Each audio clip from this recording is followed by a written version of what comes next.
लूका लिखित सुसमाचार उसका लूका लिखित सुसमाचार 10 अध्याय का 1 पद से 20 पद। 70 चेलों का भेजा जाना। इन बातों के बाद प्रभु ने 70 और मनुष्य नियुक्त किए और जिस जिस नगर और जगह को वह आप जाने पर था वहाँ उन्हें दो दो करके अपने आगे भेजा। उसने उनसे कहा, पके खेत बहुत है परंतु मजदूर थोड़े हैं, इसीलिए खेत के स्वामी से विनती करो कि वह अपने खेत काटने को मजदूर भेज दे। जाओ, देखो मैं तुम्हें भेड़ों के समान भेड़ियों के बीच में भेजता हूँ, इसीलिए ना बटुआ ना झोली ना जूते लो और ना मार्ग में किसी को नमस्कार करो। जिस किसी घर में जाओ पहले कहो, इस घर पर कल्याण हो। यदि वहाँ कोई कल्याण के योग्य होगा तो तुम्हारा कल्याण उस पर ठहरेगा, नहीं तो तुम्हारे पास लौट आएगा। उसी घर में रहो और जो कुछ उनसे मिले वही खाओ पियो, क्योंकि मजदूर को अपनी मजदूरी मिलनी चाहिए। घर घर ना फिरना। जिस नगर में जाओ और वहाँ के लोग तुम्हें उतारे तो जो कुछ तुम्हारे सामने रखा जाए वही खाओ।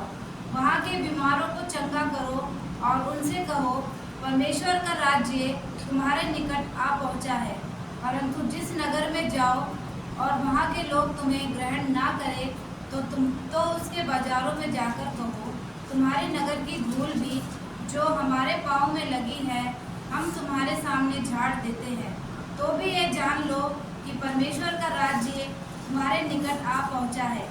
मैं तुमसे कहता हूँ कि उस दिन उस नगर की दशा से सदोम की दशा अधिक सहने योग्य होगी। हाय खुराजीन, हाय बेतसैदा, जो सामर्थ्य के काम तुम में किए गए, यदि वे सूर और सैदा में किए जाते तो टाट ओढ़कर और रात में बैठकर वे कब के मन फिराते।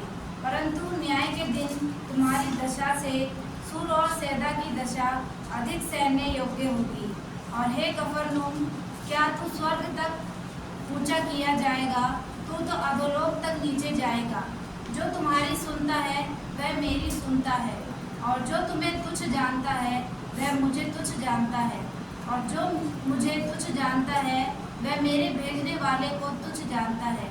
वे 70 आनंद करते हुए लौटे और कहने लगे, हे प्रभु, तेरे नाम से दुष्ट आत्मा भी हमारे वश में है। उसने उनसे कहा, मैं शैतान को बिजली के समान स्वर्ग से गिरा हुआ देख रहा था। देखो, मैंने तुम्हें सांपों और बिच्छुओं को रौंदने का और शत्रु की सारी सामर्थ पर अधिकार दिया है, और किसी वस्तु से तुम्हें कुछ हानि ना होगी। तो भी इससे आनंदित मत हो कि आत्मा तुम्हारे वश में है, परंतु इससे आनंदित हो कि तुम्हारे नाम स्वर्ग में लिखे हैं। हे पिता परमेश्वर का पवित्र वचन है। परमेश्वर का धन्यवाद हो।